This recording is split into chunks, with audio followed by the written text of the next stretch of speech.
So I'm Frances Bates. I use she, her pronouns, and I'm an artist and designer in South Minneapolis. And one of the things I've been doing my whole life is found object art.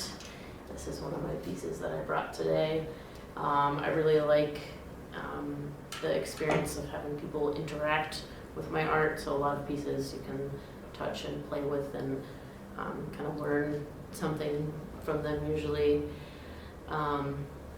And I've just been doing it since I was little. I started gathering things off the playground to escape bullies. So it was kind of a thing of like, just wanted to be creative and kind of make art. My dream growing up was to be an inventor who made the world a better place. So I kind of explored both engineering and art to kind of find that balance of being able to make a living in the world, but also still have fun and kind of inspire people.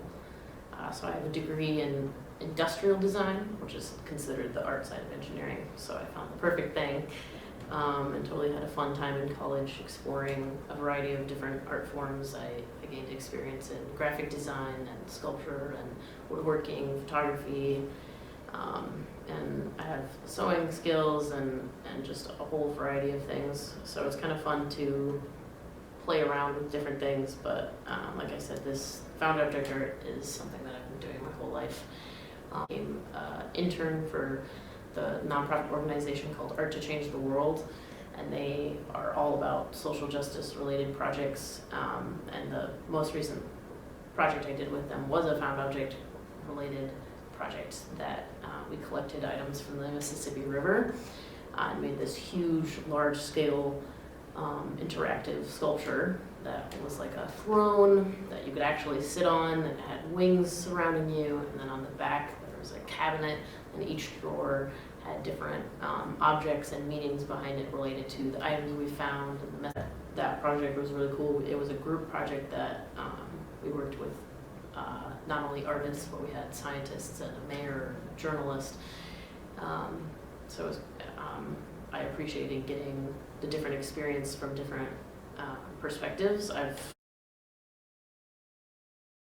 This is a piece, kind of hangs on the wall, but I still want you to interact and play with it. It's got a variety of different textures and kind of visual things to look at that kind of just something, more than just your typical like macrame kind of thing. I kind of was basing it off of that, where something that was a little more creative. And this one was about being part of the LGBT community. I've always gone to Pride and loved that interaction of hanging out with friends and going out dancing and whatnot. So I kind of wanted to create something that gave you that feeling of the fun, kind of different experiences you can have at Pride, because a lot of people are like, oh, it's just about like rainbows and that, showing people who you are, and it's really, there's so much more to more than just the color. It's being dressing up in all the rainbows. It's like I get to hang out with friends and meet new people and kind of have different experiences that you just like being in a community. I love hanging out with people and a lot of other people there are also creative, so it's cool. You get to see a variety of different other art forms, and so that you can kind of bond over different things. And for this piece specifically, some of the items, these the braids you see, I actually braided those myself on. There's little table looms that you can use. It's just kind of like friendship bracelet cord. So that was kind of a fun thing to be like, how can I use these and add to the piece. And this up here has some little glitter in it that you can kind of move around. So yeah, that was just kind of fun, kind of about identity and experience with Pride. So So I've said multiple times is that I really love interactive art, and you don't usually get that in most places when you go to a gallery or a studio space. You know, you really should not touch the art without permission. But for me, most of my pieces I want people to touch, and I encourage them to touch them to get that tactile feeling it adds to the art itself. Is not just the visual and any audio experience you might get, but also a texture. And our brains are constantly wanting to interact as much as we can with things, and so I always personally am like, I have to put my hands in my pockets when I go to different art things, because I know it's like out of respect. You know, you ask if you want to touch anything and ask to take photos and you know, the rules of the art world. And so I think making pieces where people can touch and even maybe take item home. So I made a piece specifically that was like a wall sculpture that had a bunch of keys hanging off of it, and I specifically wanted people to touch all of the keys and look at them and kind of play with them to then I'm making a second piece out of that where they can send me a photo of the key that they thought represented them or their favorite key.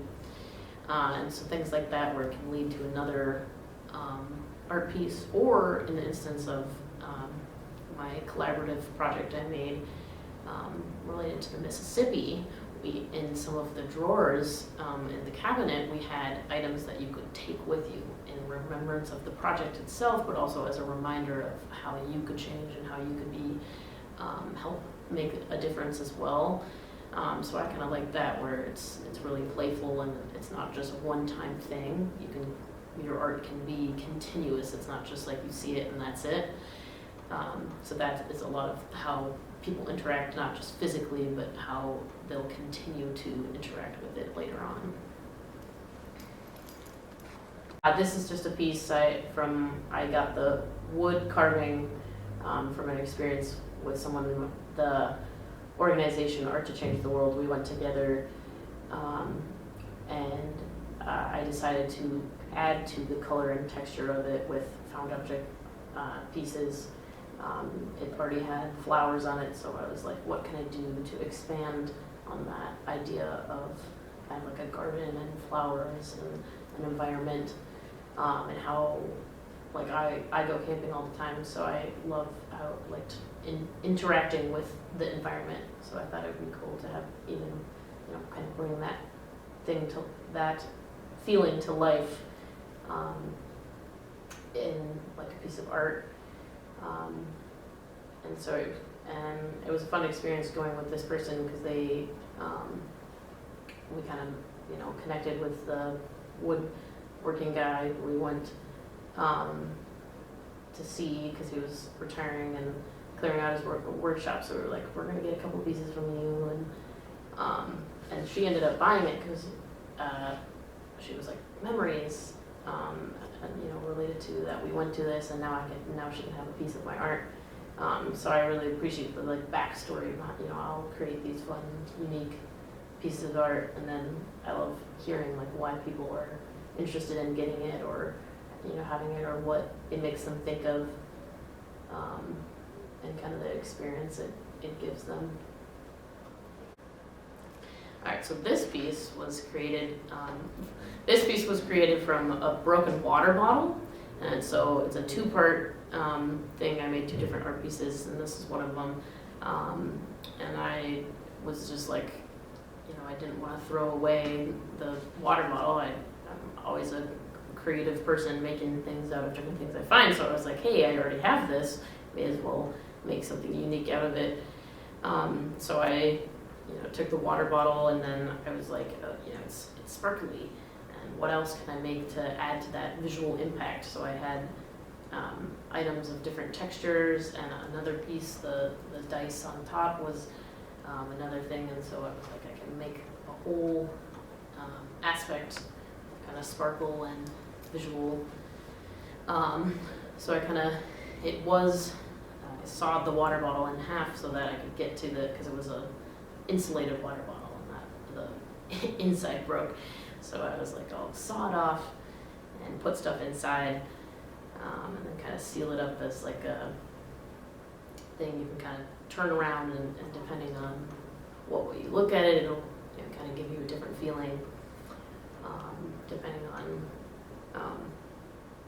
what inspires you and what, how you connect to it. And I kind of just did like layers of color and adding to the visual aspect of it. And so it's just kind of a little sculpture you can play with, or just look good sitting on a table. So that was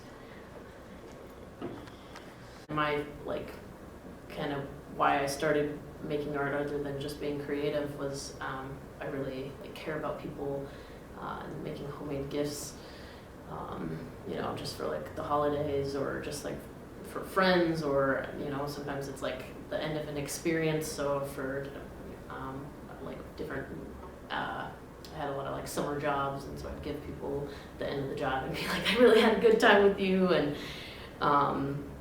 here's the thing, I like to learn about people and kind of get to know them and see what art I can make from that experience. Alright, so a big thing for me is having interactive pieces that really can help people, not only just for the visual aspect or the fun textures or how they interact, but so these pieces, I make a variety of them. I made some fidgets, so they're just items sealed inside little clear containers, and so you can shake them to see different items. For the sound, you can put different items and have it kind of be like a find and seek experience, and kind of just random little items that are sometimes harder to put in some of my pieces. And I just happen to have a bunch of these little clear containers, so they're nice, kind of little gifts, and kids love fidgets, so it's nice to have a little bucket of something for people to interact with and be like, oh, if you're interested, when people come see my art, it's that they can to have something to kind of play with while they're walking around and checking out the art.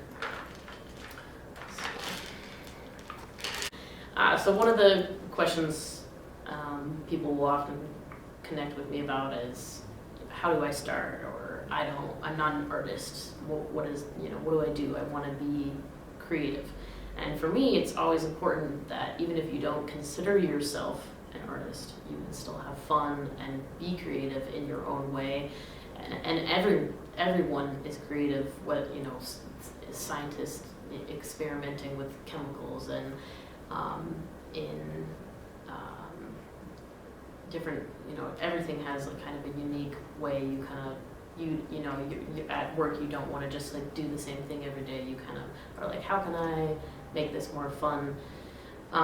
So for me, I always encourage people to do any sort of art form.